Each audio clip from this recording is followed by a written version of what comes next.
What's up, y'all? This is another episode of Street Convos with Preston Perry, where we live and love truth. Let's get right into it. But even though he submits perfectly to the will of the Father, that does not mean that the Father is more God than him. God cares about the posture of our hearts when we do apologetics, but he also cares about how we treat people when we do apologetics. Have you mistaken being woke with hatred?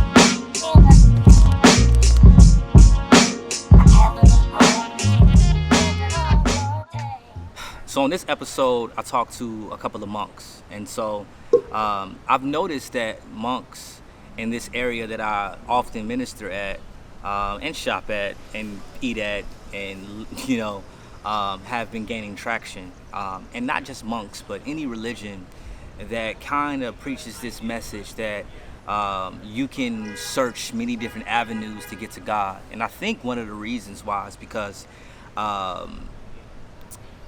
I think one of the reasons why that message or messages like that are so appealing to people because it doesn't allow people to commit to one thing, right? It doesn't allow people to have one authoritative God to answer to.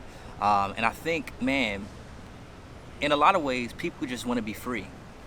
And sometimes the devil and society and culture would tell us, man, believing in a particular God is slavery. It isn't freedom, which is so far from the truth. So essentially what monks are claiming is that we can take from so many different type of worldviews that we don't have to ascribe to one particular God, but we can pull from many different religions to understand the person of God.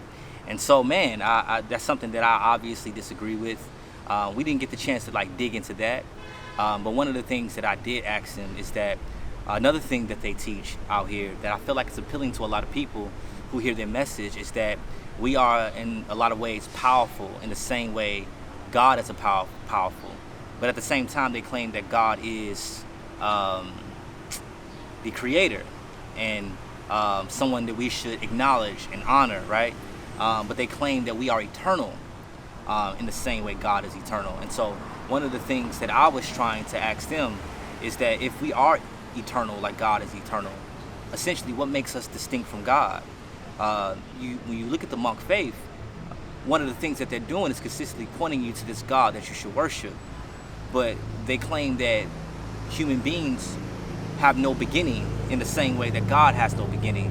And so my only point was trying to show him that, man, if that is true, if we have no beginning, that essentially makes us all powerful because we are outside of all things that are created. And if we are outside of all things that are created, we're not limited by anything. And the only one who is not limited by anything is God. That's what makes him God. What are you guys? What are you guys? Monks. Monks, not punks. Monks, not punks? Yeah. I got you, brother. What exactly is your core foundational beliefs? What do you personally believe? Well, it's not so much a question of belief because what these books do. You know yoga, right? You've heard the term yoga? Yeah. Yeah, so in these books, this is actually the original text in all varieties of yoga. So it's not necessarily belief. It's more like it's a sort of a science that you can realize yourself. It's just like if I tell you, if I have some food and I say it's sweet, okay, you can believe it's sweet, you can believe it's not. But when we actually taste it, you can actually experience yourself. So some of these books are based about that, getting to experience yourself. Gotcha. So okay, let me just ask you this. So one of my foundational beliefs is that the Christian God is the one and the true living God. The reason why I believe that is because I think that it's backed up by science, historical proof, and it's backed up by personal revelation and God revealing himself to the world. And so I believe that Jesus is God in the flesh. Do you guys believe that? And this is me asking questions because I don't want to believe what you believe out of ignorance. I want to, know your, when you say who is the person of God, who's the person of God to you? No, if you look on page 136, I think in this Science and Self-Realization, it talks exactly about that. Accepting Christ and Krishna consciousness, accepting Christ as guru. But not acknowledge him as do you acknowledge him as God? More of it like a son of God. More of a son of God. So I don't know a lot about the monk faith. Well, I don't know a whole lot, but I do know that you guys believe that the Bible, in a lot of ways, is true, right? Yeah, you can go through it. Yeah. Yeah. And so, but in the Bible, Jesus claimed to be God. But he said that he has the power to forgive sins. And he says before Abraham was, ego eimi, which means he has no beginning, no ending. He's always existed. He's pre-existing, he's eternal. And so, like in the monk religion, you guys don't believe that that essentially, like, we were created. Like you believe that you always existed. Eternal. We Eternal. just accept these bodies. These bodies are changing. So you believe that human beings have always been eternal. It's not necessarily human beings. The soul. The soul. Because even this body is changing. So what? So if the monk belief claims that we've always been eternal, what makes us different from the God who's always been eternal? Well, we're small and God is big. That's the basic essence of it. Yeah. It's just like a gold nugget and a gold mine. What's the difference? They're the same thing, but they're not the same thing. You know? Well, yeah, they will be the same thing if God wasn't the creator. And so if he is the creator, how can we have always existed with God? Like, what makes God distinct? And that's one question I have for the monk religion. It's like, if you believe that human beings have always been eternal, but you accept God as the creator, how can God and human beings have always existed, right? For somebody to be creator, they would have to create things to bring those things into existence. So how can the two exist at the same time? So the spiritual soul is eternal, but only the material body comes into creation and is destroyed. So the spiritual soul has an eternal identity beyond this body of just humanity. But the human body, the material world, it has a creation and a destruction. And so all of this is explained in these books. Like Bhagavad Gita deal with it's like exclusively. It's the nature of the soul, how it comes about, and its relationship with Krishna. It's a relationship. I guess my question is, that sort of makes sense to me. I'm really trying to understand you, brother, because it's like, if God is the creator of us, are you essentially saying that God created us in the spirit, in the physical realm? We've always existed spiritually. Spiritually, yeah. Right. It's only the material body. It's just like you put on a coat. You were there before you put the coat on, right? And when you take off the coat, you'll still be there. So similarly, this body is just like that. The spiritual soul currently has a coat, whether it be a cat, a dog, human being, anything. And when it takes it off, it'll continue to exist. The coat is where the body is. It's happening. It's just a temporary thing. It has a beginning and it has an end. Yeah, but when we look in the Holy Scriptures, the Bible says the only one who has a beginning and an end is the only one who doesn't have a beginning and an end is God. That's what makes him distinct from all creation. When Jesus says before Abraham was, ego eimi, which means I am, that I've always existed. There is no beginning for me. There is no end. And we know that God isn't a physical being. He's a spiritual being. And so a part of the monk religion takes from the Bible and says the Bible is good for teaching. We can learn, we can glean from it. But when we see history and God who has established himself in his word, he says, what makes me distinct from every other living being is that I'm the only one that has no beginning. I'm the only one that I have no ending, that I'm eternal, that forever ago I've always existed. And so I think to acknowledge God as the creator, but then to say we've always existed along with God, what makes us different than God? I'll tell you what, you would like this. I can give you like a small lecture, but everything you need is in these books. Because if you read a book, you can associate it with man.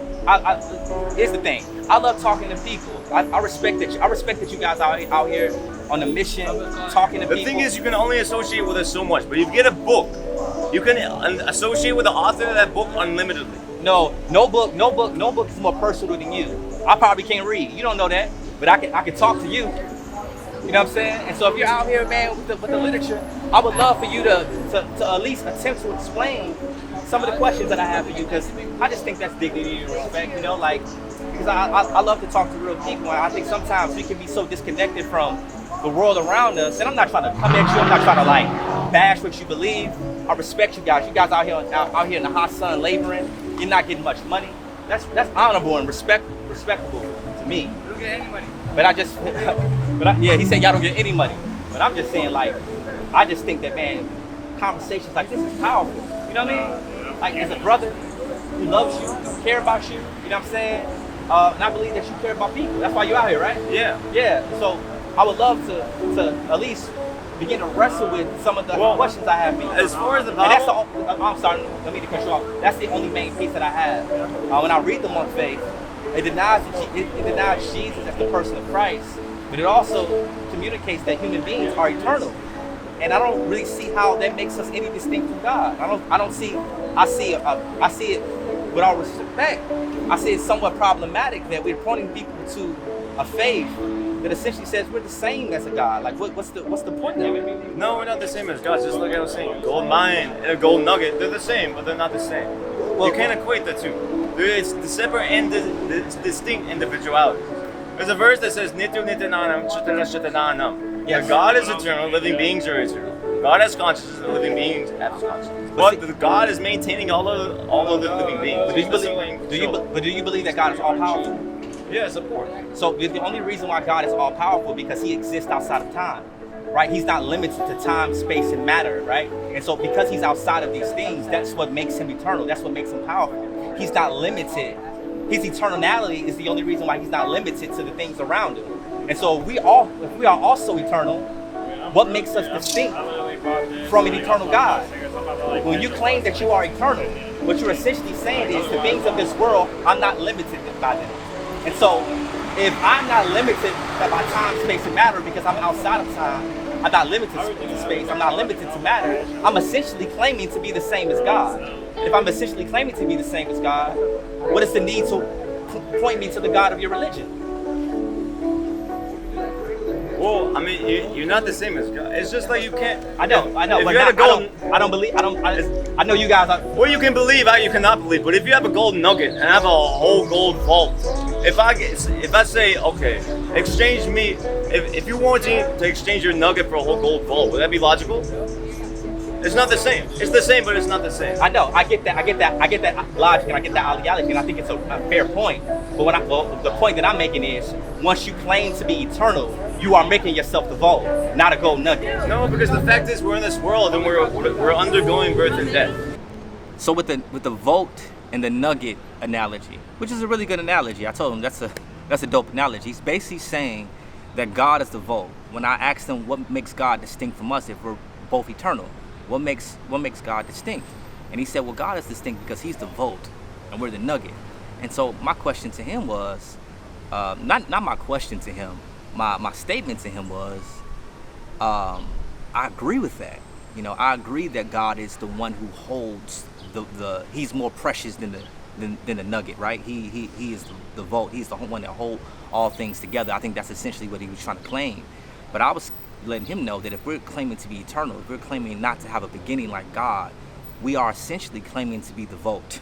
We are essentially claiming to be the one who holds things together. We are essentially claiming to be God if we claim that we are eternal like him. What makes God is his transcendence, him being eternal, him having no beginning, his ending doesn't exist. And so that's one of the questions that I had for him, and I don't think he really answered it, but yeah, we're gonna have more conversations. They actually text me like as soon as I left. They want me to come down to the temple and have conversations with them, and they said that I can record and do some conversations with them on camera. And so when I have more conversations with them, I'll keep you guys posted. But yeah, if you see monks in your neighborhood, reach out to them. No. So let's do the karma. So anyway, I'll tell you this. We have a temple right down the street.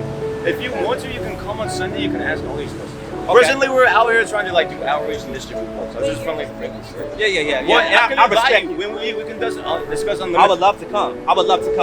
I'll say this, and I'm getting the feel that you wanted to kind of kick me out of here real quick. No. What we usually get, we have experience often that there are many Christians here in Atlanta, southern part. So we get many I'm from Chicago. Christians. Are you from Chicago? Yeah. I spent some time near West Loop, actually. Oh, West Loop? Yeah. Okay. So anyway, we have the experience a lot of Christians come, ask a bunch of questions, and then just say you're going to go to LPS. I'll just say this. I love that analogy that you just gave. It was a really good analogy. Am I claiming to be the vault or the gold nugget inside the vault? I believe that God is the vault that holds all precious things, right? That he is the main thing. But I don't know if you got my point, but my only point was communicating that what makes God the vault, right, is that he is eternal. He is not limited. This is the reason why he is God. He is outside of all the things that he created. when we claim to be eternal, which the monk religion does, I just have some honest questions for you guys. Not trying to attack. When you claim to be eternal, Just like I'm saying, you're essentially claiming eternality is a quality, not quantity. It's just like you can have knowledge, but you may not be unlimitedly knowledge. No. When you're eternal, the only way to be eternal is to be outside of created things. When you are outside of created things, there's no way for you to be limited by created things. That's what makes God God. He is not limited by gravity. He created gravity because he is outside of gravity. He created it. He's not limited by time. He's outside of time. He's not limited by matter. He's not limited by the space. He's not limited. That's what makes him all-knowing. And so that's what makes him the creator. He created all things that exist within these restrictions, right? It's not even a mere opinion. It's more of a philosophical refutation of your worldview. And so when we claim to be eternal, we're essentially claiming the same as God. In a loving way, it's a contradiction. And I don't even want to say the Christian faith. I think the Holy Bible gives us a meaningful justification of how we as a creator ought to submit to the one who came to reveal himself in the person of Christ. He who says, this God who's outside time, space, and matter, he created a creation to live in this world, and I come to be the physical representation of God, to reveal God to created beings like me and you. And so I think that's the crosswords. Come on Sunday, we can talk. Okay. Come on, I'll take your number down. Okay, yeah, let's do that. Here, you can key in for me. It'll be easier. Yeah. You gonna invite me for real? Yeah. I'm gonna come. We send out a text like every week. Our tempo is right down there. Man, I really appreciate you talking to me, man. My name's Preston. My name's Mr. Vaughn. Okay.